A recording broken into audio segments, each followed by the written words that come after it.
इसकी इंक्वायरी किसी international forum पे करवा लें। 1% भी उसमें कमी बेशी नजर आती है ना, तो आप ये जितने जूनियर डॉक्टर्स हैं ना जिनको आपने सस्पेंड किया या टर्मिनेट किया, मेरी एक ख्वाहिश होगी आप इन सबको बहाल कर दें, मुझे आप टर्मिनेट कर दें, मुझे कोई जरूरत नहीं है।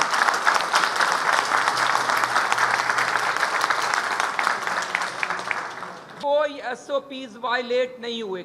इंटरनेशनल गाइडलाइंस को देखा जाए तो वो आखिरी पेशेंट था, चाहे वो पहला पेशेंट भी होता, सेट स्टीरलाइज हो जाता और उसके बाद दोबारा नेक्स्ट पेशेंट भी आ जाता तो कोई ऐसा प्रॉब्लम नहीं था।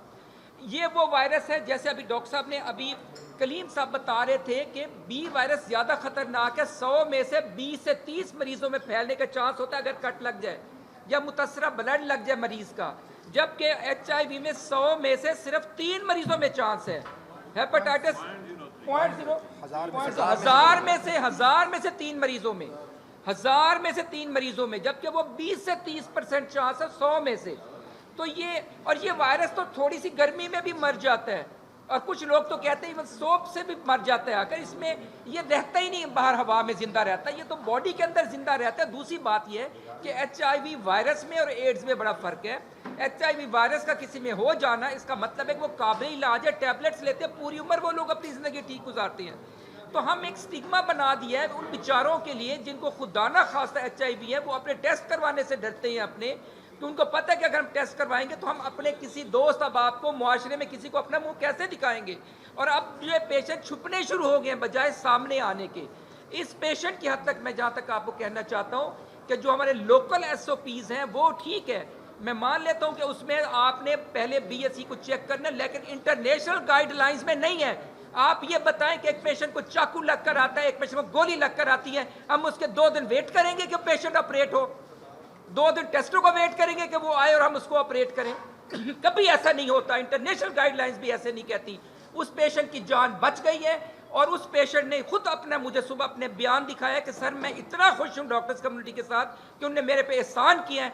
अभी चूंकि हमें नहीं मालूम कि हमें उसके इस बयान को जो उसने दिया हमें देना चाह रहे हैं आकर, उसको हम वायरल करें या ना करें, या आपके सोशल मीडिया पे दें या ना दें, ज़रा हमें कानूनी नुकात का नहीं पता, लेकिन उसकी दुआएं तो जाके सुने। और जो डॉक्टर्स हमारे जिन्होंने ऑपरेट किया है उन्होंने पूरे SOPs पर अमल किया है। मैं बरमला कहता हूं आकर कि पूरे SOPs पर अमल हुआ है, किसी SOP के बगैर नहीं हुआ। और पूरे उस दिन एक पेशेंट आखिरी वो ऑपरेट हुआ और अगले दिन उसी थिएटर में एक पेशेंट ऑपरेट हुआ जो कि हेपेटाइटिस C का था, उसका सेट भी अलहदा होता है। तो इसलिए आप ये कहना कि लोग चले फिर रहे हैं, घूमे फिर रहे हैं, HIV फैला जा रहा है, गलत बात है भाई, ऐसा नहीं है, ऐसा नहीं है। ये वायरस ऐसे नहीं शिफ्ट होता। और अगर किसी को ब्लड लग भी जाए तो 1000 में से 3 मरीजों में जाने का चांस है, सिर्फ 1000 में सिर्फ 3 मरीजों में। इतना लेबाइल वायरस है, छोटी सी हीट से मर जाता है। जो हम आपके जो ऑटोक्लेव करते हैं उसमें तो हमारा टेम्परेचर भी कोई 134 डिग्री सेंटीग्रेड जितना हाई टेम्परेचर होता है और एक खास टाइम के लिए रखा जाता है, उसमें 30 मिनट्स के लिए रखा जाता है, उसमें तो गुंजाइश ही नहीं है। तो इसलिए मेरी रिक्वेस्ट ये है, मैं सिर्फ गवर्नमेंट से रिक्वेस्ट करना चाहता हूँ, और अब आप भाई तो खैर सारे साथ हमारे खड़े हुए, आपका तो खैर मैं once again I will be highly thankful to you for you people for whole of my life, अगर मैं कि जिस तरीके से आप हमारे साथ खड़े हुए। लेकिन हमारे कुछ दोस्त ऐसे भी हैं जिनको शायद गलत फीड किया गया, या शायद उनकी कोई मजबूरी होगी, या शायद उनके कोई अपने ताल्लुकात होंगे कि उन्होंने कुछ इस किस्म का मिस प्रोपेगेंडा किया। मैं आपके तवज्जो से एक बात आज बड़ी क्लियर करना चाहता हूँ।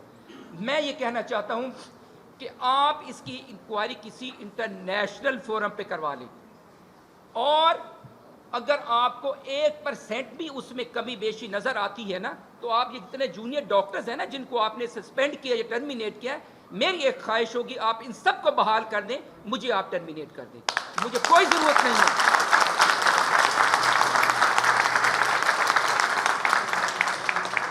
ये मैं सेक्रेटरी साहब से भी कहूंगा, अपने जो भी हेल्थ के ऑफिशियल से कहूंगा कि आप खुदारा कम से कम डॉक्टर्स को डिस्करेज ना करें। डॉक्टर्स कोविड में कौन सामने आया था बताएं? कोविड में यही डॉक्टर्स हैं जिन्होंने सर्व किया। भाई भाई को नहीं मिलता था, माँ बेटे को नहीं मिलती थी, बेटा माँ को नहीं मिलता था, बाप को नहीं मिलता था। यही डॉक्टर्स फ्रंट लाइन पे खड़े हुए। हमारे कितने डॉक्टर्स की डेथ हुई? क्या हमने अपने मोर्चा छोड़ दिया? क्या हम अपने वार्ड छोड़ दिए? मैं खुद जाके दिल्ली इमरजेंसी में बैठता था अपने बच्चों का हौसला बढ़ाने के लिए कि अगर आप हैं तो आपके साथ हम भी बैठे हैं, कोई ऐसा प्रॉब्लम नहीं है, कोई परेशानी वाली नहीं है। यही पीएमए मुल्तान थी जो पूरे साउथ पंजाब के एक एक डिस्ट्रिक्ट में गई, एक एक तहसील में गई। हमने अपनी किट्स खुद खरीदी और हमने सारी जगह प्रोटेक्टिव मेजर्स ली अपने डॉक्टर्स के लिए, ताकि ये जो एक हमारी कौम पे इम्तिहान आया जो सदियों बाद आता है कोविड की सूरत में, ताकि कोई बाद में ये गिला ना दे कि डॉक्टर्स फ्रंट लाइन पे नहीं थे, डॉक्टर छुप के अपने घरों में बैठ गए।